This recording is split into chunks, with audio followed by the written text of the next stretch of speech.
মিরপুর থেকে চট্টগ্রাম, মাঠ বদলেছে, প্রতিপক্ষ বদলেছে, কিন্তু বদলায়নি কেবল একটা দৃশ্য। তাওহিদ হৃদয় ক্রিজে যাচ্ছেন, বোলারদের শাসন করছেন এবং দিন শেষে অপরাজিত থেকে মাঠ ছাড়ছেন। 2026 সালে একদিনের আন্তর্জাতিক ক্রিকেটে এই তরুণ তুর্কির ব্যাট থেকে ধারাবাহিকতার স্তুতি আলাদাভাবে গাইতেই হয়।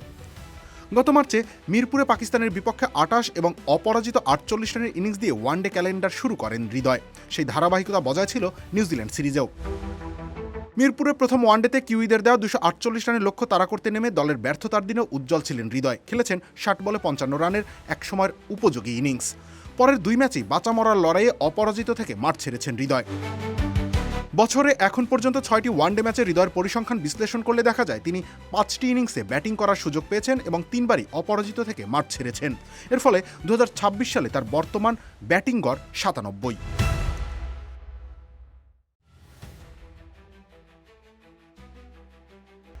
হৃদয়ের এই অবিশ্বাস্য ওয়ানডে গড় তাকে বিশ্বের প্রথম সারির ব্যাটারদের কাতারে নিয়ে এসেছে। যদিও চলতি বছরে গড়ের দৌড়ে তার উপরে আছেন ড্যারিল মিশেল 176, লোকেশ রাহুল 142, জরুট 123, ব্রেন্ডন ম্যাকমুলেন 122 এবং হামাদ মির্জা 100.50 গড় নিয়ে।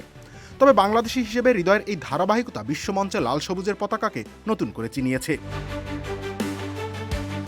শুধু চলতি বছরের পরিসংখ্যান নয়, গড়ের বিচারে সামগ্রিক ওয়ানডে ইতিহাসেও হৃদয় এখন বাংলাদেশের সবথেকে সফল ব্যাটার। কমপক্ষে 50টি ওয়ানডে খেলা বাংলাদেশি ব্যাটারদের মধ্যে সাকিব আল হাসানকে পেছনে ফেলে তিনি এখন 1 নম্বরে। দীর্ঘদিন ধরে বাংলাদেশের ক্রিকেট এমন একজন মিডল অর্ডার ব্যাটারের সন্ধানে ছিল, যিনি খাদের কিনারায় দাঁড়িয়ে দলকে টেনে তুলবেন। তাওহিদ হৃদয় যেন সেই শূন্যস্থানের যোগ্যতম উত্তরসূরি। চাপের মুখে হিমশীতল মস্তিষ্ক আর ম্যাচ শেষ করে আসার যে বিরল প্রতিভা তিনি দেখাচ্ছেন, তা নিঃসন্দেহে দেশের ক্রিকেটের জন্য এক পরম আশীর্বাদ। রবিউল ইসলাম রনি, খেলা 71।